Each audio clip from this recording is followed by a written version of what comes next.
Eu cresci, irmãos e irmãs, num lar católico, pela graça de Deus. Aliás, estou muito feliz de contar esse testemunho aqui no Instituto Resed, na cidade de Fortaleza, porque minha família é de origem daqui, do estado do Ceará. Vocês não veem, mas a minha mamãe veio comigo.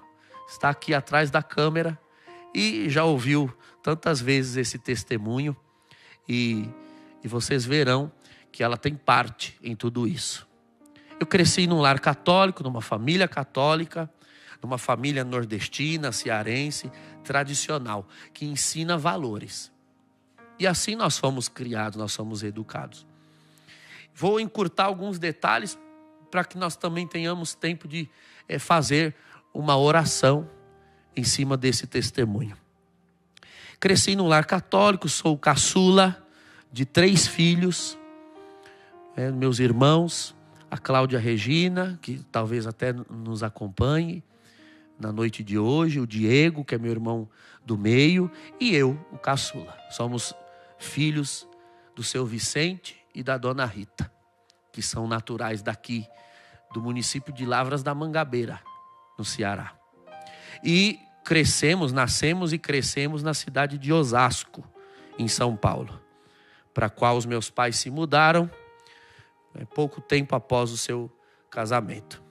Crescemos ali, irmãos, e eu tive uma boa educação. Por várias razões, eu cresci uma criança muito caseira. Não saía de casa para brincar na rua.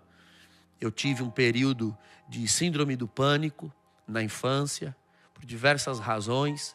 Minha mãe sempre procurando meios de tratar aquela síndrome, mas naquele período eu era uma criança bastante introvertida.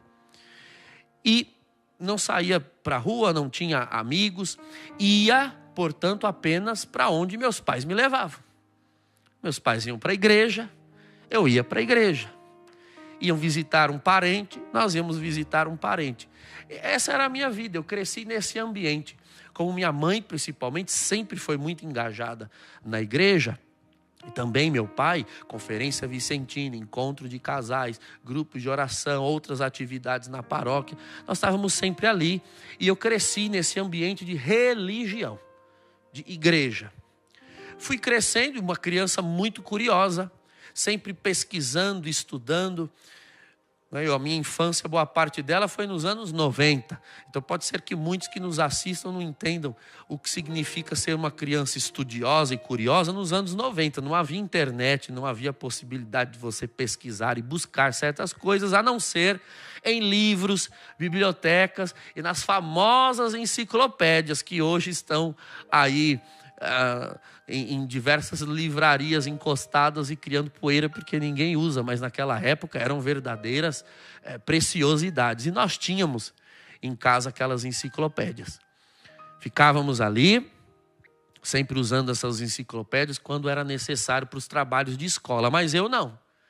Cresci curiando coisas na internet, na televisão, sempre procurando programas que fossem informativos, que ensinassem novidades, e nas horas vagas ficava lendo atlas, decorando mapas, bandeiras, capitais de países.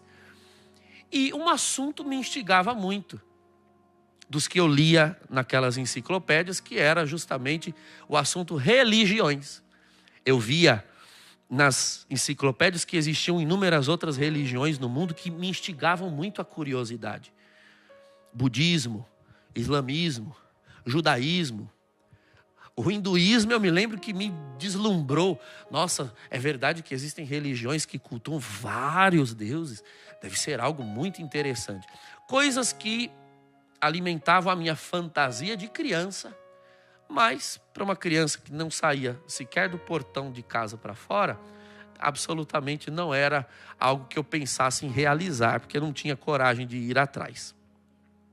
Nós íamos à igreja, o tempo foi passando, e eu cresci naquele ambiente, embora minha mãe já conhecesse renovação carismática, naquele período especificamente, do início da minha adolescência, minha mãe não estava participando da renovação.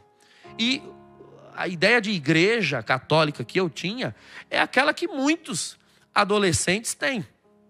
O que é a igreja católica? O que é a nossa religião? A missa, às vezes um terço em grupo, trabalhos pastorais e ponto.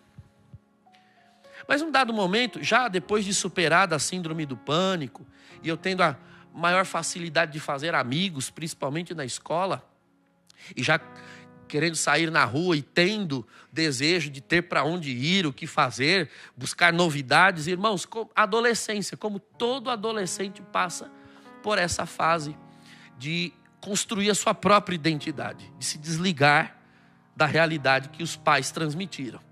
Talvez você que está assistindo saiba exatamente o que é isso. Ter um filho adolescente que entra nos seus questionamentos e às vezes nas suas rebeliões. Eu tinha muito temor de entrar em rebelião com os meus pais. Pela educação que nós recebemos, eu e meus irmãos, sempre fomos assim. Por mais que fizéssemos nossas malcriações, nós tínhamos pavor de fazer algo que desagradasse os nossos pais. Fomos criados assim. Se a mãe dissesse que não era para a gente ir num lugar, não íamos. E se fôssemos, não ficávamos com a consciência tranquila e voltávamos. Não tínhamos coragem de fazer nada fora da mão da nossa mãe, da bênção da nossa mãe. E eu, ao mesmo tempo, comecei a criar a curiosidade, porque era uma pessoa que estudava muito sobre religiões e fui criado num contexto de religião. Esse era o cenário de fundo, o pano de fundo das minhas vontades, o cenário religioso. Eu dizia, bom, de igreja católica já sei tudo que é possível saber. Aliás, eu sabia tanto, lia tanto, estudava tanto as coisas na época de catequese que as crianças me apelidavam de padre. Eu tinha uma raiva lascada de ser chamado de padre. Precisou minha mãe ir um dia na catequese, conversar com as catequistas para falar com as crianças, para pararem de me chamar de padre, porque aquilo me dava um abuso. Mas parecia que era profecia, só eu não sabia. Mas porque eu sempre fui muito dedicado e sempre mergulhei de cabeça em tudo o que tivesse que fazer naquele momento. Se era hora de escola, mergulhava de cabeça. E era um baita de um aluno. Sempre fui. Sempre tirei boas notas, sempre fui primeiro da classe. É hora de catequese, mergulhava de cabeça. Em outras palavras, eu sempre fui muito intenso em tudo aquilo que eu passava a viver. Eu comecei a ter uma curiosidade, um desejo de ter contato com o sobrenatural. Afinal de contas, de tanto ler religião, eu queria ter algum tipo de experiência que fosse sobrenatural mesmo, mística, que aparecesse uma coisa, um vulto, um fantasma, um demônio, um satanás, qualquer coisa que alimentasse aquela minha curiosidade de ver. Mas quem cresceu na igreja com uma educação católica bastante tradicional, apenas indo à missa, em grupos de igreja, na minha cabeça, igreja católica e fenômenos sobrenaturais não eram coisas que conviviam no mesmo espaço. Eu pensei, bom, para eu poder ver alguma coisa sobrenatural, talvez eu precise procurar em outras práticas. E essa curiosidade começou a me impelir para o oculto. Muitos fazem isso. Querem ver o sobrenatural, o espiritual. Aliás, alguns têm medo, pavor. Falam em espírito, alma, aparição, vulto. Está correndo. Eu já corri, era para cima, que eu queria ver mesmo. Qualquer coisa que fosse. A época que existiam certas brincadeiras que se faziam na escola, do compasso, do copo, da garrafa, do sapato, do lápis. Eu fiz de tudo para ver se aparecia alguma coisa. Tamanha era a minha curiosidade. Eu tinha amigos na escola que eram de várias religiões.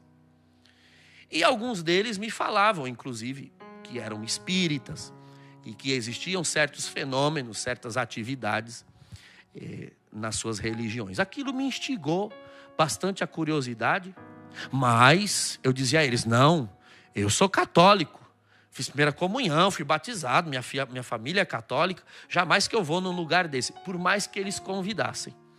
Mas eu, muito curioso, sempre ouvia quando conversavam a respeito. Diziam onde era, em que lugar ficava. E um dia eu resolvi ir a um lugar desses, sem eles. Fui por conta própria, porque eu não queria dar ao braço a torcer para eles, que eu estava atendendo a um convite que eles sempre faziam para que eu fosse. Mas também não queria deixar de ir, porque a curiosidade era muito grande.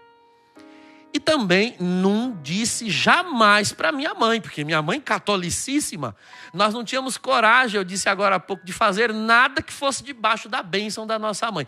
Se tem um lugar onde mãe jamais ia me abençoar para ir, era num centro espírita. Então eu tinha que inventar alguma mentira. E claro, eu muito ardiloso, esperto, inteligente, desde criança, sabia usar das situações ao meu favor.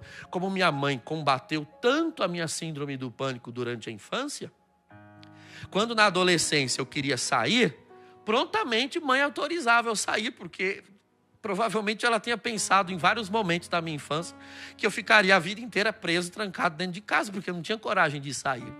Meus irmãos eram o contrário, saíam até demais. Precisava segurar meu irmão em casa e às vezes quase que me empurrar para fora para que eu saísse, era o contrário. Então minha mãe, feliz porque eu já não tinha mais pânico, medo e desenrolava de sair de casa, deixava, eu inventava alguma desculpa, dizia que ia ver algum amigo, etc. E deixava e eu ia. Primeira vez fui num centro espírita de mesa branca, luz baixa, barulhinho de água no fundo, rezas serenas. Dormi, um tédio, não gostei. Fui uma vez, depois não quis mais. Depois da escola comentei, fui numa mesa branca, mas não gostei. Eles disseram, não, mas tem vários tipos de espiritismo. Tem esse, tem aquele outro. Depois fui visitar uma sessão de passes, uma mesa mediúnica de espiritismo mais de linha kardecista. Fui e também não me agradou muito. Na realidade era uma reunião com uma palestra. Enquanto a palestra acontecia, alguns psicografavam atrás. Depois no final tinha uma sessão de reikis, de passes que eles davam. Nada muito religioso, não senti, não vi nada. Não quis mais ir. Mas um dia eu fui numa sessão de Umbanda. Isso já com os meus 13 anos. Tantos adolescentes hoje com 13 anos só querem saber de futilidades. Mas eu queria já saber resposta, sentido da vida. Porque eu era estudioso, eu queria saber da verdade, eu queria ver uma coisa. Eu queria algo que me instigasse, que me satisfizesse. Fui na Umbanda. E a Umbanda já era um pouquinho mais animado, um atabaque, um gingado. Tudo bem que eu, obviamente, que me sentia muito católico, fiquei um pouco irritado interiormente com o fato de que eles rezavam orações que eram nossas. Pai Nosso, Ave Maria. E tinham imagens, inclusive, da nossa igreja. Coração de Jesus, Nossa Senhora e alguns santos da igreja. Mas o que eu podia dizer? Não estava no meu lugar, estava no lugar deles, tinha que ficar quieto. Fui na Umbanda. A primeira pessoa que se chacoalhou incorporando uma entidade, eu disse, opa, agora é um negócio.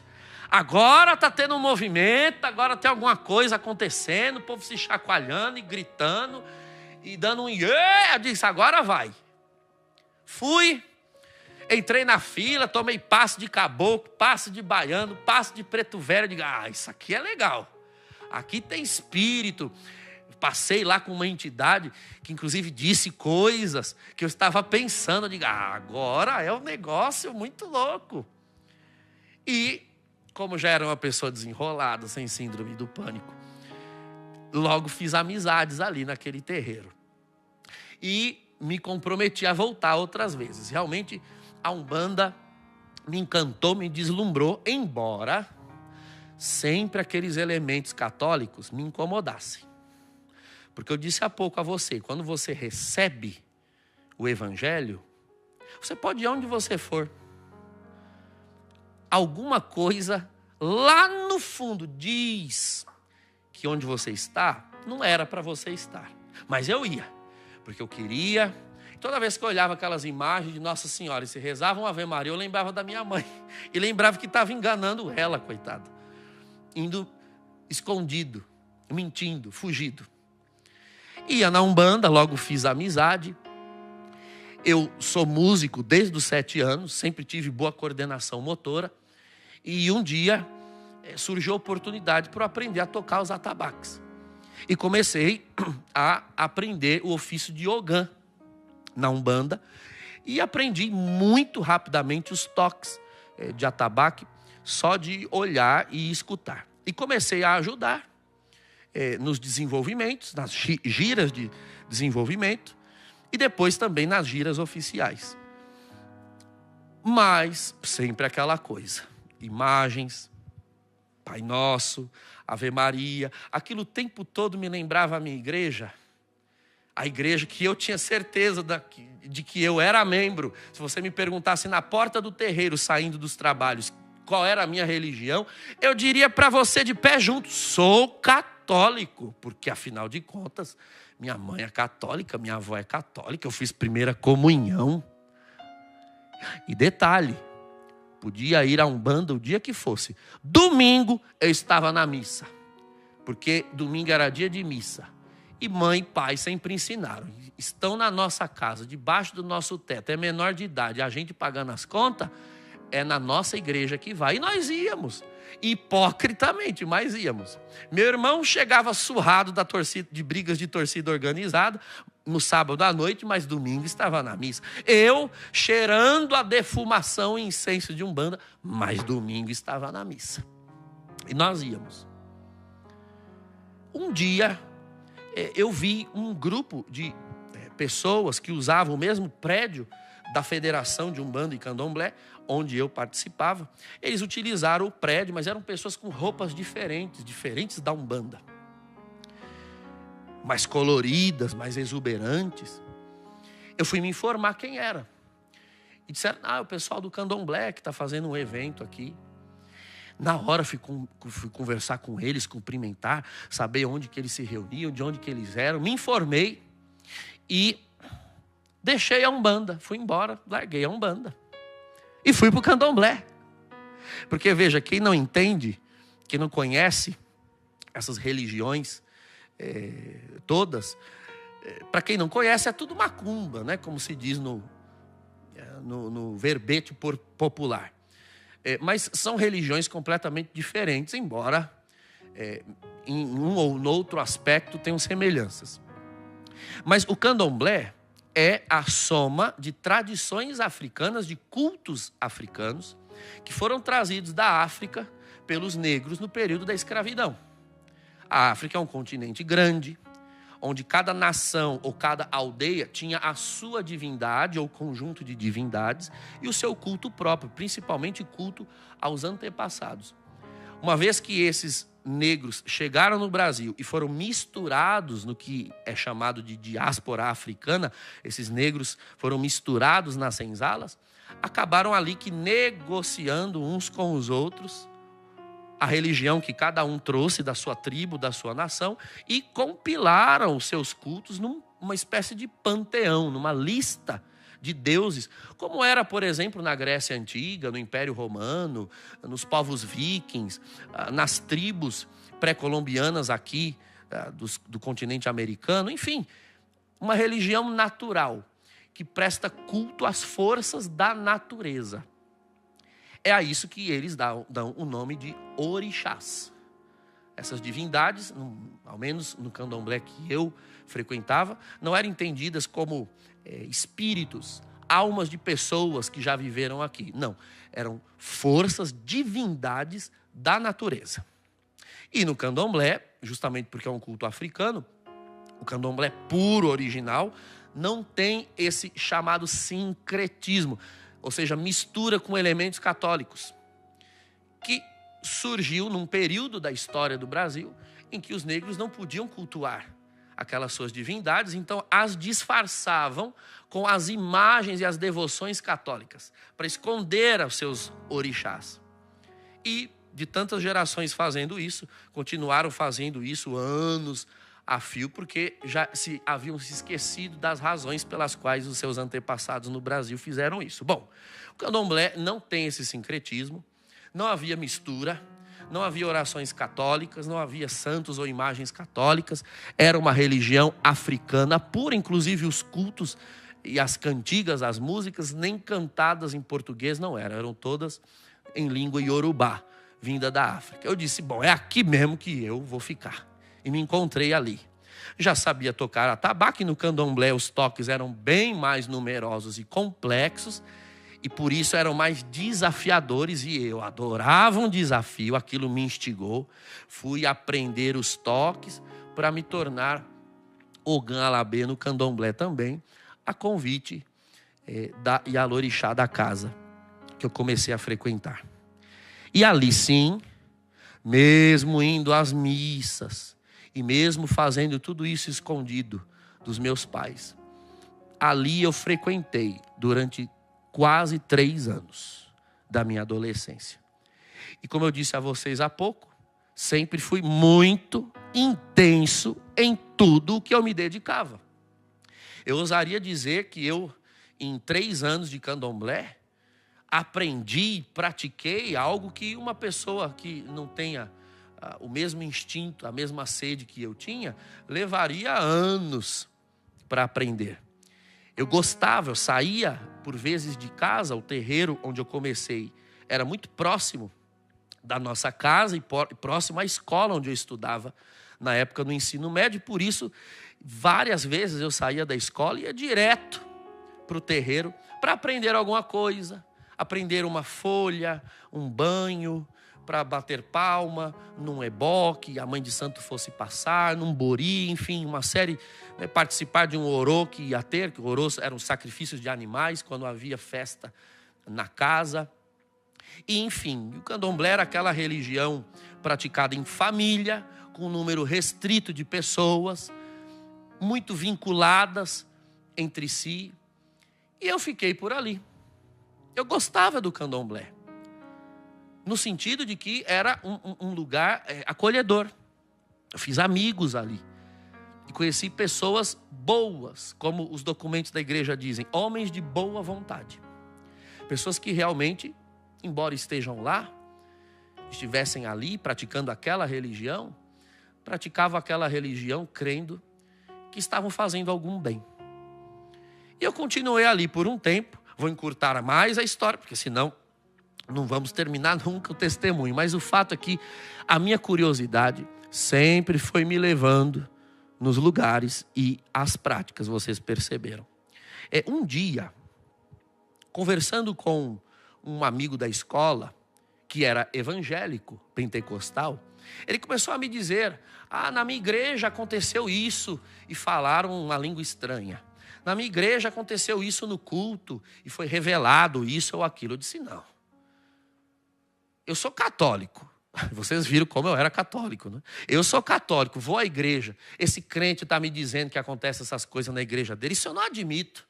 Eu não admito que um crente diga que tem na igreja dele uma coisa que não tem na minha. Bom, e fui atrás um dia de perguntar para quem? Para minha mãe.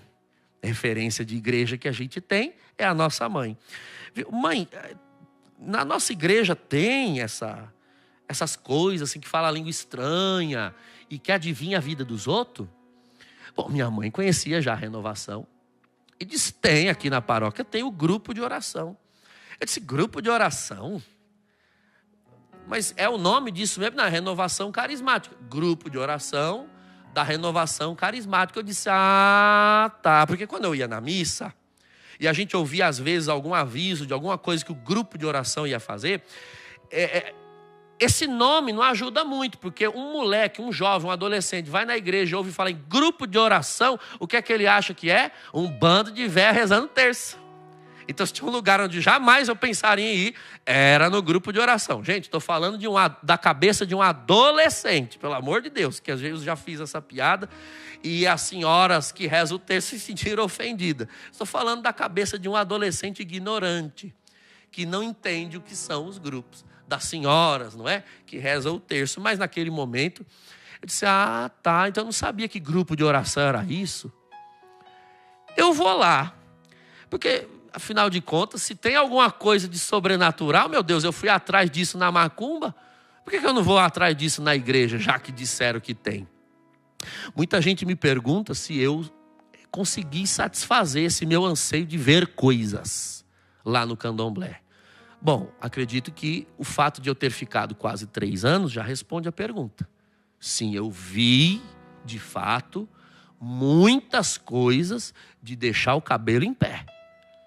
Manifestações sobrenaturais, espirituais, cujas origens hoje nós sabemos quais são. Mas naquele momento me satisfazia imensamente. Fogo que acendia só, pessoas que ficavam horas embaixo d'água sem respirar, e outras coisas que não daria aqui para contar, mas me deixavam encantados, e qualquer um que não seja normal se arrepiaria e sairia correndo. Mas eu adorava aquilo ali. Era realmente um mundo de magia. Para quem vai atrás disso, magia, ocultismo, feitiço, era o lugar perfeito.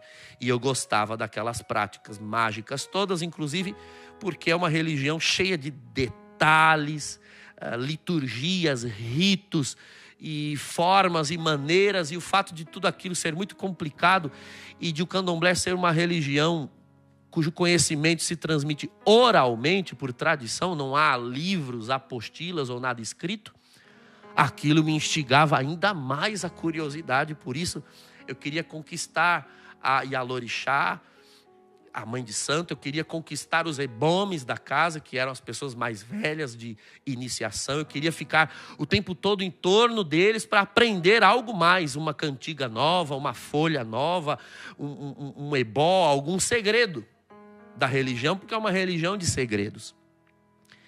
E eles viam a minha sede e sempre iam me ensinando pequenas coisas. E realmente eu fiz um arcabouço de conhecimento dentro da religião. Mas resolvi ir conhecer a tal da carismática. Não é? Porque cabeça de adolescente, tudo enquanto é novo é legal. Quando se torna rotina, a gente quer outra novidade. A igreja virou uma rotina desde criança, eu fui atrás de novidade. Por isso fui parar na macumba.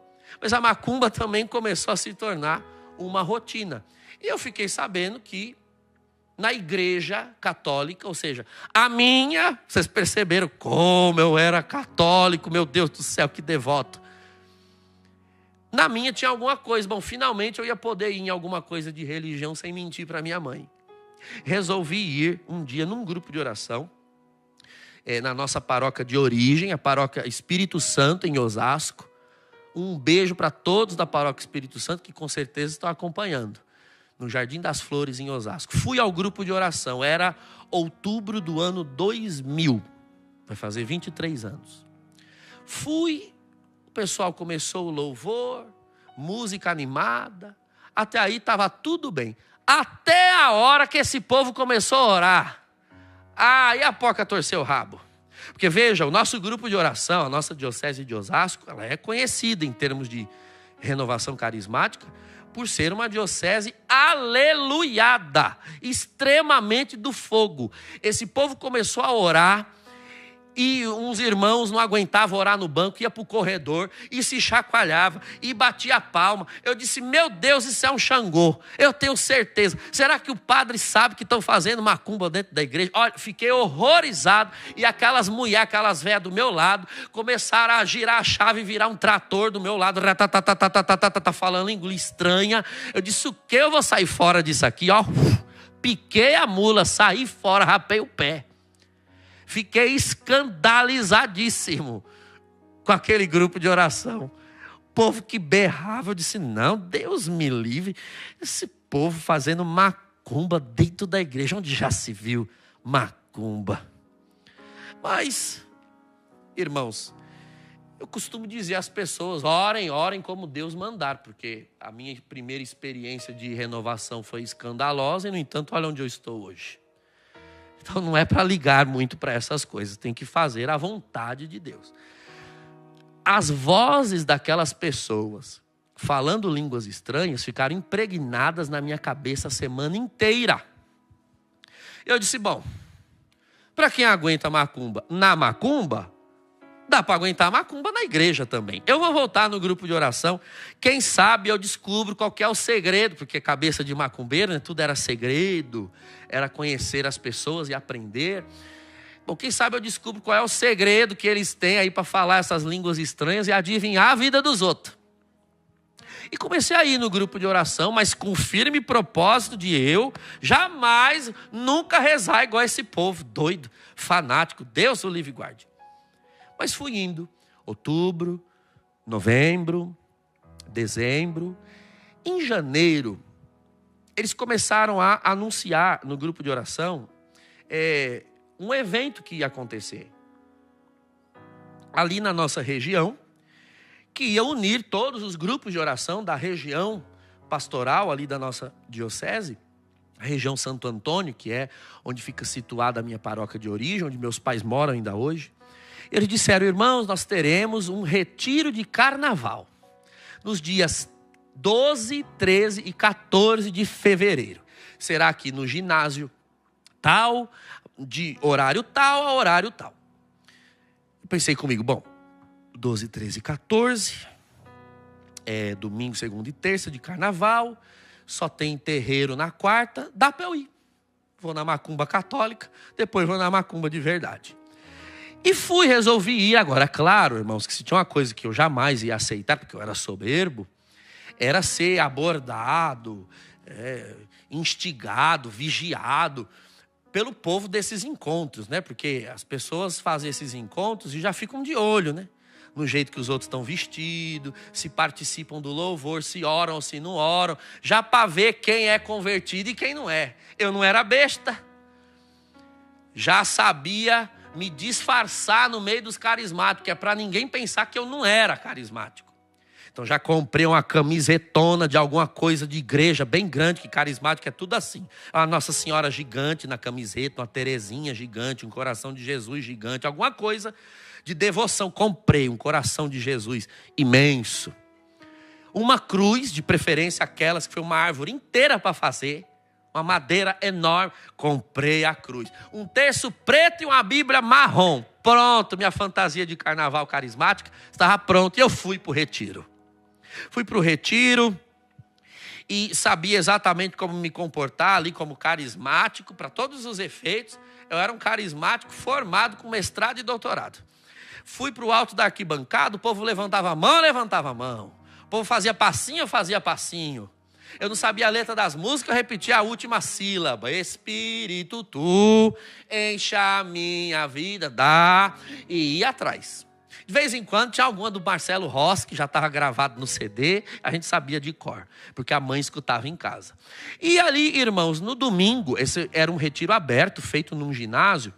Esses retiros abertos, a Renovação sempre convida uma equipe de fora, não é, para poder ministrar tanto a música quanto as orações e pregações. E no dia seguinte vem uma outra equipe que não estava no dia anterior e assim fazem essa escala. No domingo, uma senhorinha baixinha, do cabelo branco, pegou o microfone antes da pregação da manhã, começaram a orar. E ela foi proclamando coisas. Eu achava um barato aquilo dos carismáticos, adivinhar a vida dos outros. E ela foi dizendo, olha, o Senhor me mostra isso, o Senhor me mostra aquilo. E de repente ela disse, o Senhor me mostra que no nosso meio aqui tem um jovem. Jovem, você frequenta terreiros de candomblé. O Senhor está falando para você renunciar, porque Ele tem uma obra na sua vida. E eu na arquibancada, fantasiado de carismático. Meu Deus, tem misericórdia desse jovem. Liberta ele. Amém, amém, amém. Que eu não sabia falar a língua, eu ficava amém, amém, amém, amém. Imagina, gente, que era eu. Vocês já perceberam que eu era católico. Não era eu. Pensei comigo. Mas aí, o encontro no domingo acabou. Fui para casa, voltei na segunda-feira. Já não era a senhorinha do cabelo branco. Aquela equipe já não veio na segunda. Veio um outro povo de outro lugar, aí já era um negão. 4x4, enorme, um negão com a voz grossa. Aí começou a fazer oração, xarabarabarabara, e revelar a vida dos outros. Tem uma pessoa aqui assim, tem uma pessoa aqui assado. E o Senhor me mostra que aqui no nosso meio tem um jovem, você tem frequentado terreiros de macumba, de candomblé. O Senhor está falando para você renunciar, que Ele tem uma grande obra na sua vida. Eu estava lá na arquibancada e pensei, meu Deus, o Senhor não libertou esse jovem ainda. Tem misericórdia, ele voltou hoje. Bom, imagina que era eu, gente. Se você me perguntasse na porta do retiro que religião que era a minha, eu era católico, tomava hóstia, fiz primeira comunhão. Não é assim, mãe? Você pensa que o seu filho, você levou para a primeira comunhão, ele é católico. Não é não. Você pode transmitir o conteúdo da fé, mas você não infunde Jesus Cristo na alma de ninguém. Isso só o Espírito Santo pode fazer. Terminou aquele encontro na segunda-feira. Tem outras partes no retiro, vou ter que resumir, porque nós não temos tempo. Mas na terça-feira de carnaval, finalmente o feriado, o dia mais cheio, o calor da febre do rato em São Paulo, aquele calor de rachar mamona na cabeça, a gente se abanando, de terça de carnaval, feriado, todo mundo veio, ginásio lotado e começou a oração.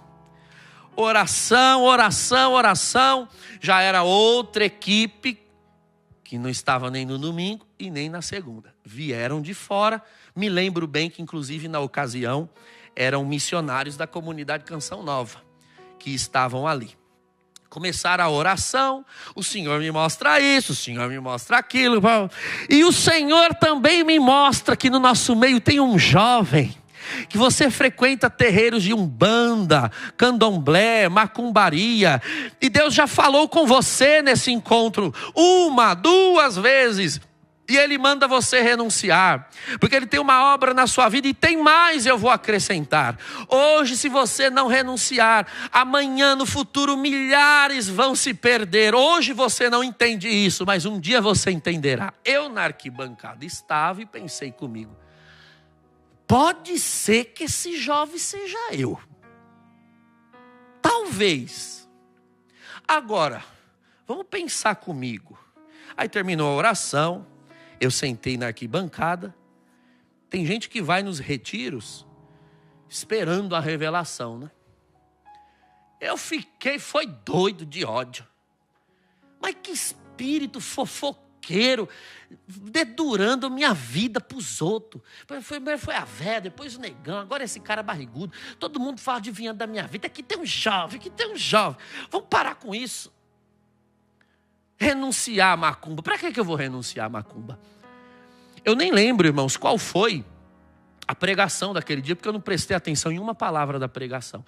Eu passei a pregação inteira olhando para baixo na arquibancada, conversando com Deus aqui, na minha mente. E eu disse o seguinte para Deus, do meu jeito. Vamos parar com esse negócio de ficar dedurando a minha vida para os outros? Porque não tem para que eu deixar o candomblé. Irmãos, eu não tinha razão nenhuma para deixar o candomblé. Eu não estou contando esse testemunho aqui, irmãos, para denegrir a religião de ninguém. Se eu tiver que falar do tempo que eu estive no candomblé, humanamente falando, eu não tenho nada de ruim para descrever. Como eu disse há pouco, eu encontrei pessoas amorosas, pessoas que me acolheram, foram meus amigos e, de acordo com o credo deles, queriam sim o meu bem. Eu estava envolvido naquela casa, envolvido naquele movimento, e eu não tinha nenhuma motivação para sair de lá. Eu não sofri nenhuma decepção, eu não sofri nenhum tipo de humilhação, ataque, pelo contrário. Eu imaginava que de alguma forma eu ia dar um jeito de me entender com meus pais algum dia, porque eu ia ter que dar um jeito, e quem sabe assumir a religião de candomblé. Eu não tinha humanamente nenhuma motivação para sair. Por isso, eu disse que comecei a argumentar com Deus. Porque a pessoa, quando ela não quer obedecer o Espírito Santo, Ela quer argumentar. Pobre coitado. Você talvez me assiste, vê tudo isso de igreja, e pregação, revelação, oração, e você acha tudo isso piegas, ultrapassado, medieval, e quer argumentar com o Espírito de Deus e com a Igreja Católica. Escuta, a igreja está aqui há 2000 anos, já estava antes de eu e você chegarmos e continuará aqui depois que nós formos embora desse mundo. E ela está de pé. Mas eu queria argumentar com o Espírito e disse, olha, para que deixar o candomblé?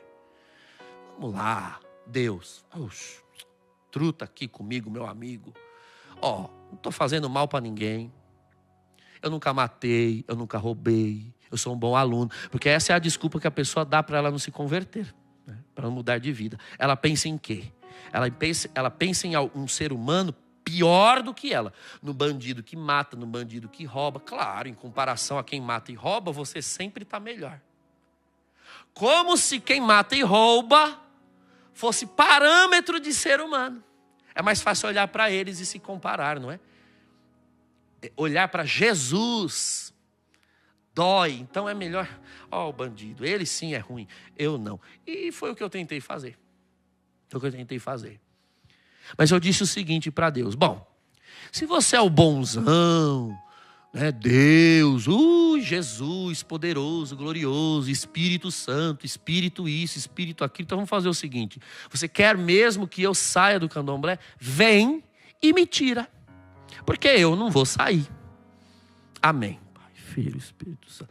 Essa foi minha oração, que vocês perceberam, reverente, humilde e respeitosa. Terminou a pregação, uma irmã da organização do retiro pegou o microfone e disse assim: os irmãos que estão na arquibancada, vamos descer aqui para a quadra, porque nós faremos um momento de efusão do Espírito Santo. Eu nunca tinha ouvido essa palavra, mas quando ela falou Espírito, eu desci na hora. Falei assim: vai baixar Espírito, eu vou para a quadra. Fui para a quadra, desci. Tinha ali uns amigos que estavam no entorno, que eu fui fazendo ao longo do retiro. E aí começaram a cantar, vamos pedir o Espírito Santo, Espírito isso, Espírito aquilo. E ele está aqui, e você fecha os seus olhos, porque ele vai te tocar. Eu disse, bom, se o segredo para baixar o tal do Espírito é fechar o olho, eu fecho. Grudei que quase passei super bonder. E começaram a cantar música, finalmente uma que eu conhecia, Lá menor, nunca vou esquecer, essa é a música da minha conversão. Espírito, Espírito, Espírito Santo de Deus, vem controlar todo o meu ser, vem dirigir o meu viver, o meu pensar, o meu falar, o meu sentir, o meu agir. Irmãos, cuidado com o que você canta, porque Ele escuta. Eu fui cantando essa música e as pessoas orando em volta. E glória, aleluia, e língua estranha. E a minha perna começou a tremer. Eu disse, agora vai. O que diabo é isso? Eu nasci na igreja, eu tomo hóstia, eu sou católico. Não tem negócio de perna tremer, igreja católica. O que está acontecendo comigo? Para terminar de piorar, a mão que estava levantada já começou um farmizinho. E eu não aguentava mais a mão levantada e uma moleza no corpo e o coração batendo. E comecei a pensar 1000 coisas. Falei, meu Deus, eu sou ogã lá na macumba, eu toco tambor, eu não recebo santo. Vou receber santo aqui no meio do povo da igreja, para o povo ver e depois contar para minha mãe? Eu vou passar vergonha nesse negócio aqui. Eu sei, irmãos, que eu fui resistindo com aquela sensação. Eu não sabia o que estava acontecendo. Quando eu dei fé, quando eu me dei por mim, paf! Eu estava estatelado no chão. Eu só me lembro da sensação do chão nas minhas costas. Eu não me lembro desse espaço entre o estar em pé, o itinerário entre estar em pé e chegar no chão. Simplesmente cheguei no chão, deitado, e continuei pensando comigo, alguma coisa aqui não está certa, que eu sou católico. E na igreja católica as pessoas não caem no chão. Não tem isso na missa. Não tem isso nas coisas. Na paróquia eu nunca vi, irmãos. Eu nunca tinha visto isso. A primeira vez que eu vi esse fenômeno de cair no chão fui eu. Eu nunca tinha visto. Eu simplesmente estava no chão e ainda pensei comigo, deve ser desmaio. Como diz no Ceará, dei uma agonia. Desmaiei, alguém vai vir me socorrer, porque não é normal gente na igreja cair no chão. Olha, irmão, estou esperando até hoje alguém vir me socorrer. Fiquei estirado ali no chão, esperando se, quem sabe, eu conseguia entender o que estava acontecendo. Pensei que era desmaio, até porque eu nunca tinha desmaiado até aquele momento. E não sabia que quem está desmaiado não pensa que está desmaiado, porque não pensa, está inconsciente. Mas eu estava perfeitamente consciente. E embora sentisse que eu tinha domínio sobre o meu corpo, ao mesmo tempo eu não tinha, era estranho. E aí eu no chão, esperando ver que resultado aquele fenômeno teria. De repente, um vento começou a soprar. Ouvindo, eu percebi que era chuva. Começou a chover em cima do ginásio, no momento em que eu caí no chão. E um vento começou a soprar dentro do ginásio. Mas o que mais de maravilhoso ocorreu não foi o vento e nem a chuva.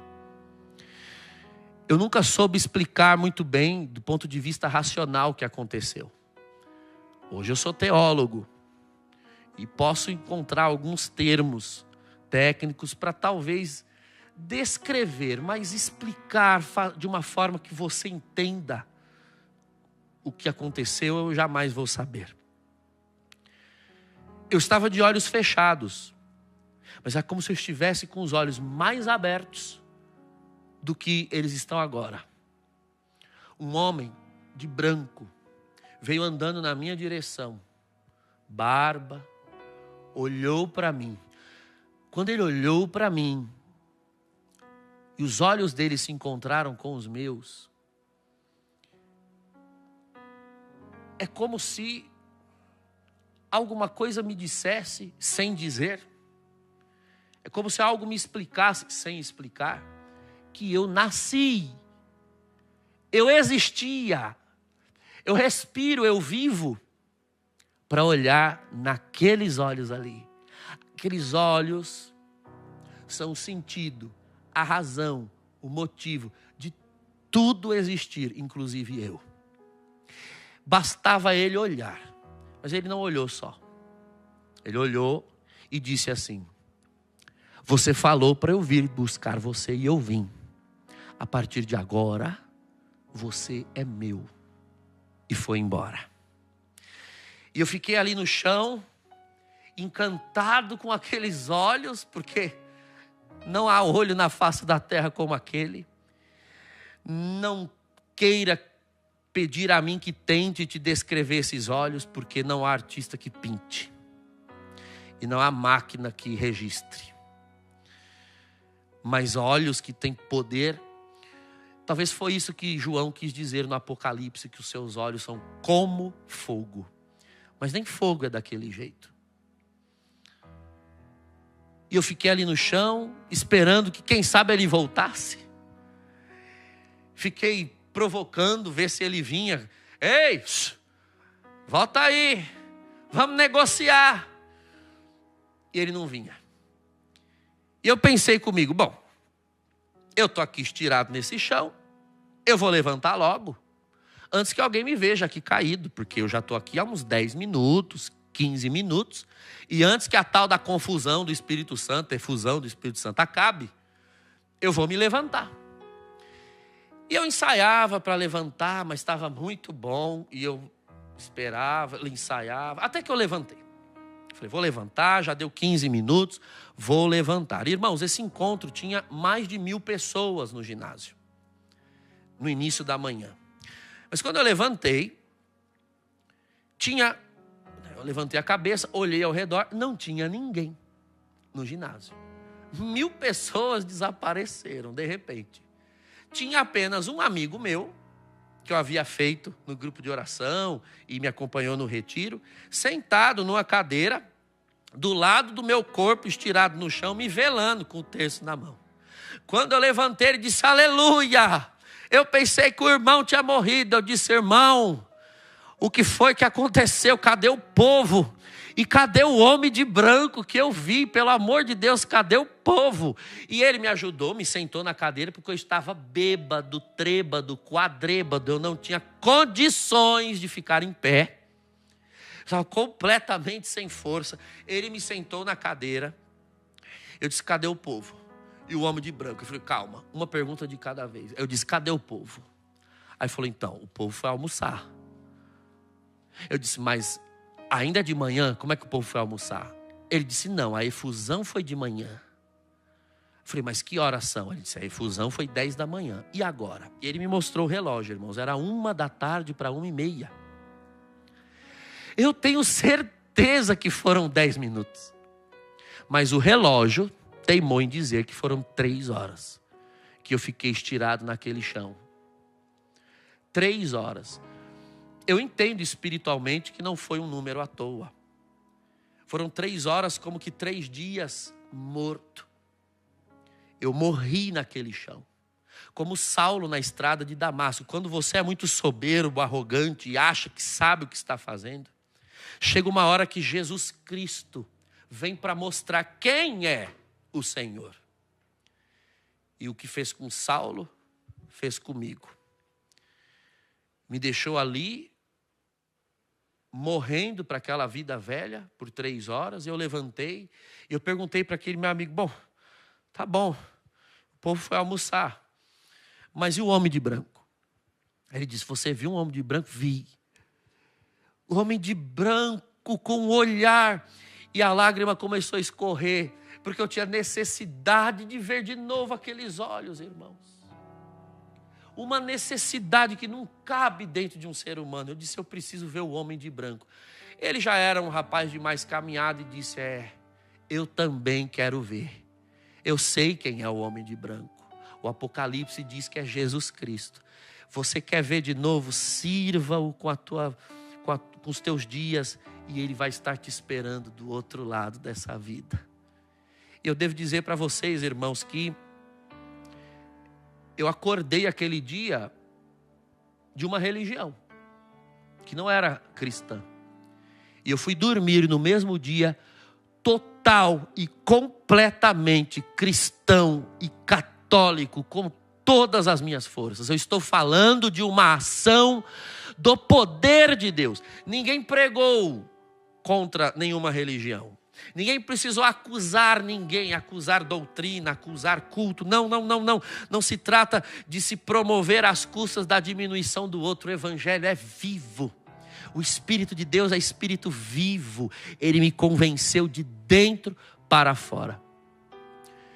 Minha mãe, no fundo, sentia e sabia. Porque se você que me acompanha e é jovem, adolescente, acha que engana os seus pais, você se engana. Agora saiba de uma coisa, você que é mãe ou pai que está me assistindo e enfrenta situações diferentes, situações semelhantes. Mãe nunca disse nada.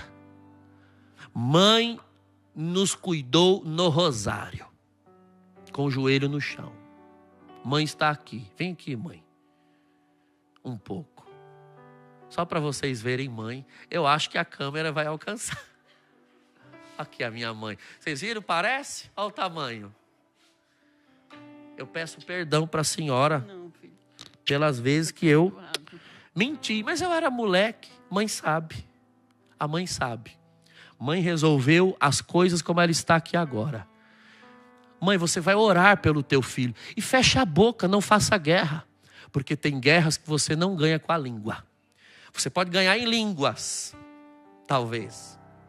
Mas não com a tua língua. Não põe a tua mão onde é Deus quem tem que pôr a dele. Oração. Mãe tem calos no joelho e nos ensinou. A avó ensinou a mãe. E a mãe ensinou a nós. Eu simplesmente passei por outras experiências naquele dia, mas nenhuma tão forte como essa. Eu cheguei em casa, fui tomar banho. Abri a gaveta das roupas. Tinha ali algumas contas, colar de contas, né, as guias que a gente usava no terreiro. Eu nem lembrava, eu só pensava no homem de branco, mas quando eu vi aquelas contas, aquilo me deu uma aversão. Eu peguei tudo aquilo, enrolei no abadá, na roupa que nós usávamos no terreiro, e queimei, joguei fora, não quis saber, não quis voltar, nunca mais quis pisar. Eu digo aos meus irmãos, sim, que eu quero que sejam ainda irmãos em Cristo, mas são meus irmãos, homens de boa vontade, que estão ainda nessas religiões. Eu amo vocês, em Cristo Jesus. E Jesus também ama vocês. Vocês são a imagem e semelhança de Deus. Mas não tinha mais espaço para minha alma no candomblé e nem na Umbanda. Eu descobri que mais do que encontrar coisas sobrenaturais, existia assim, na Santa Igreja, um sobrenatural que queria me encontrar. Se eu queria ver alguma coisa, se eu queria experimentar algo, essa encheu a cota para o resto da vida. E eu fui salvo em Cristo Jesus. O batismo que os meus pais me deram não foi à toa. Tinha a hora certa para ir romper. Isso se chama batismo no Espírito Santo. Um dia, o Espírito foi inserido em mim. E esse dia que eu estou contando para vocês foi o dia em que eu fui inserido no Espírito. Santo Agostinho diz que é necessário que nós sejamos mergulhados novamente na água que já foi mergulhada em nós. O batismo no Espírito Santo não é um novo sacramento do batismo, mas é você entrar no Espírito que já entrou em você. É uma atualização do teu batismo, e por isso se chama batismo no Espírito Santo, porque é o mesmo batismo de novo acontecendo, não uma vez mais, porque ele não se repete, mas se atualizando. Como na Eucaristia o sacrifício de Cristo se atualiza sem se repetir, assim também o batismo no Espírito Santo é o batismo sendo atualizado, sem se repetir. Mãe, pai, família, peça o batismo no Espírito Santo. Cristo é o mesmo ontem, hoje, sempre. A história que eu estou contando para vocês foi comigo, mas não foi só comigo a primeira vez. Foi com Saulo, com os apóstolos, com Agostinho, com Tomás de Aquino, com o Inácio de Loyola, Francisco Xavier, Pio de Pietreutina. Se há santos é porque foram batizados no Espírito Santo. E você que está acompanhando, você pode ser batizado no Espírito Santo em nome do Senhor Jesus. Você que está me assistindo e agora o coração bate e a lágrima escorre, uma emoção tomou você durante as minhas palavras, saiba, é o poder do Espírito de Deus que chegou aí onde você está agora mesmo. Ele está aí agora. Ele está agindo agora. Pela fé eu vejo um tumor secando. Pela fé eu vejo um filho sendo transformado. Pela fé eu vejo um demônio se retirando do lar de alguém. Em nome do Senhor Jesus eu vejo, pelo poder do batismo do Espírito Santo, um matrimônio sendo restaurado. Não tenha medo. Se há um ruído, um barulho na tua casa, saiba, anjos de Deus estão trabalhando em teu favor. Aí agora mesmo você pode ser renovado, salvo em Cristo Jesus. Amado Pai, eu peço, atende a oração do teu povo que acompanha. Se esse testemunho é evangelho vivo na minha vida, quantos evangelhos vivos estão sendo escritos ao longo da história da igreja? Nós imploramos por misericórdia, Senhor. Escreve mais um hoje na vida de quem assiste agora. Escreve o nome no livro da vida para que nunca seja apagado. Escreve, Senhor, na lista dos eleitos do reino aqueles que acompanham agora. Amado Espírito Santo, nós estamos em dias maus, em dias terríveis, por isso nós precisamos de Ti. Senhor Jesus, batiza com o poder do Teu Espírito Santo, Senhor, e há servos e servas de Deus que já Te amam, Te buscam, Te servem, que estão na Tua igreja, mas precisam de renovação. Manda, Senhor, o Teu poder, abre o céu. Quantos receberam notícia que tirou o chão? O Senhor manda dizer, algo pode te tirar o chão, mas se você está em Cristo Jesus, nada te tirará o céu. Não importa perder o chão, desde que o céu não seja perdido. Glória ao Senhor Jesus Cristo. Eu creio que pela oração da igreja e a oração, a comunhão que nós estamos agora, Deus pode fazer uma obra de libertação. Demônio, em nome de Jesus Cristo, pela oração da igreja e a comunhão que nós estamos agora, se retire desta casa, em nome do Senhor Jesus. Todo malefício, maldição, praga, resquício de ação diabólica, sejam afastados, repelidos, em nome do Senhor Jesus. E que reine a rainha do céu, o coração imaculado da Santíssima Virgem, os anjos da paz, as asas do Altíssimo, envolva o teu lar, tua casa, teu trabalho, tuas empresas, teus empreendimentos, teus sonhos, se realizem no poder de Deus. O Senhor renova o servo de Deus. A irmã estava pensando em abandonar, em deixar, em largar, e você disse: eu não volto mais, eu não coordeno mais, eu não prego mais, eu não lidero mais. Hoje o Senhor te batiza uma vez mais no Espírito Santo e diz: está desautorizada da desistência. Recebe fôlego, recebe vida. Se tu não podes andar, eu ando contigo, vem no meu colo agora.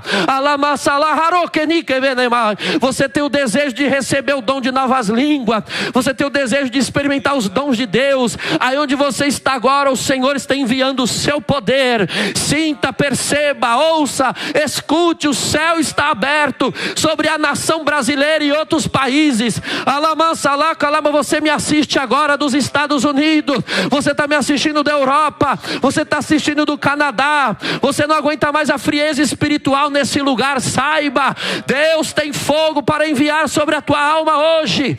Aleluia, glória a Jesus. Você vai dormir consolado, consolada, fortalecido, fortalecida. Bendito seja o Senhor. Aleluia, glória a Jesus. Eu vejo sobre a nação brasileira o candelabro do Cristo descendo. Glória, glória, glória. Grande avivamento se aproxima. Veremos os benefícios de Deus na terra dos viventes, na terra de Santa Cruz. Glória seja o teu santo nome. Senhor, damos glória nessa noite pela obra que estás realizando. Perdoa nossos pecados, perdoa, Senhor, quando não cremos. Aleluia, perdoa se desviamos. Você me assiste e você não era católico, você é de outro credo, de outra religião. Aleluia, se você sente o desejo, Jesus manda dizer: você é bem-vindo de volta na tua casa. A tua mãe te criou aqui. Aleluia, glória, a tua avó te criou aqui. Este é o teu povo, essa é a tua gente, essa é a tua casa. Essa é a tua família na fé. Pode voltar, não tenha vergonha. Deus está de braços abertos para te receber. A Santíssima Virgem Maria ainda tem colo para te dar. Cabe mais um filho, pode chegar. Glória a Jesus Nazareno. Você é uma religiosa, está assistindo agora, é um religioso, está assistindo agora. Você também estava com o espírito de desistir, de largar, de abandonar. Você há muito tempo vinha batendo pela fé no Santíssimo Sacramento, pedindo: meu Deus, eu preciso de algo novo. Eu sei que eu tenho que viver pela fé, atravessar o deserto, mas eu já estou no meu limite. Então hoje o Espírito está falando com você. Recebe esta revelação, é a novidade que eu tenho para te dar. Filho, eu abraço a tua alma, eu renovo teus votos agora. Eu recebo o teu corpo, tua pobreza, o teu propósito de obedecer a mim nos teus superiores. Eu te renovo, eu te fortaleço. Tu putaste este hábito para descer a sepultura com ele. Eu tenho um galardão no céu te esperando com teu nome de consagração. Bendito correte que andava na canareva na maia. Glória, glória, glória, Senhor. Agradecemos pelo que estás fazendo nessa noite. Que alegria. Nós estamos tomados de um entusiasmo, de um júbilo espiritual. Como é bom servir a Deus, como é bom estar nas fileiras dos eleitos. Glória, Senhor Jesus, seja bem-vindo. Essa é a tua casa, esse é o teu povo. A Santa Igreja te recebe. Filho da igreja, alegra o teu coração. Amado Senhor, nós te pedimos, nos guarda nessa noite, na proteção da Santíssima Virgem, do glorioso São José, dos santos arcanjos e anjos. Que esta palavra ministrada nessa noite não se perca, mas que ela continue produzindo fruto de salvação, libertação e vida eterna. Perdoa, Senhor, se as minhas palavras não foram suficientes, e em alguma coisa alguém que nos assiste não entendeu ou não compreendeu. Se faltou em mim, Senhor, o Senhor pode fazer sobrar neles. O que faltou nas minhas palavras, a tua ainda é eterna, poderosa e transcendente para fazer mais do que ousamos esperar e pedir. Abençoa o teu povo, Senhor, livra-os de todo mal. Atende às orações que são elevadas à tua presença, desde o início dessa noite até o presente momento. Muitos vão ter pela primeira vez uma noite de sono tranquila em anos, porque o Espírito está te dando um colo e um regaço de paz. Salamaharai, porque Ele está curando uma doença que se recusa a responder às medicações, mas a Jesus Cristo Ele precisa responder. Tumor, doença, dor, responda agora ao Criador do céu e da terra. Glória ao Todo-Poderoso. Aleluia, Jesus Nazareno. Aviva o teu povo, as nossas paróquias, nossas comunidades, Senhor. Bendito seja o teu nome. Irmão, irmã, que o Senhor te abençoe, te guarde, em nome do Pai e do Filho e do Espírito Santo. Amém. Que os irmãos me perdoem por alguma coisa, se a gente extrapola em alguma palavra, ou não somos comedidos em alguma coisa, mas nós temos paixão de servir a Deus. Eu espero que essa paixão chegue a você também, do outro lado dessa tela, porque o mundo necessita de quem esteja apaixonado. Isso faz 23 anos já que aconteceu, mas para mim é como se tivesse sido ontem, porque se você se esquece do olhar de Cristo, você não sabe mais para onde está caminhando. Saiba que Ele te aguarda junto comigo do outro lado dessa vida. Amém. Amém, Jesus. Eu queria chamar, Padre, sua mãezinha mais uma vez aqui. Como é o nome? Rita de Cássia. Ave Maria, com o nome desse. Povo de Deus, o Espírito Santo vem aqui no meio. Dona Rita. Eu encontrei com Dona Rita ali e perguntei: a senhora é parente do padre? Ela disse: eu sou a mãe. E vocês estão todos os dias na minha casa. É membro do exército de São Miguel, essa guerreira. Eu quero louvar a Deus, porque existem muitas Mônicas. Muitas Mônicas que estão aí nesse cotidiano. É aquelas velhas que o padre falava que está se reunindo lá, rezando o terço. Muitas Mônicas que estão sofrendo a cada dia, confiando no Senhor.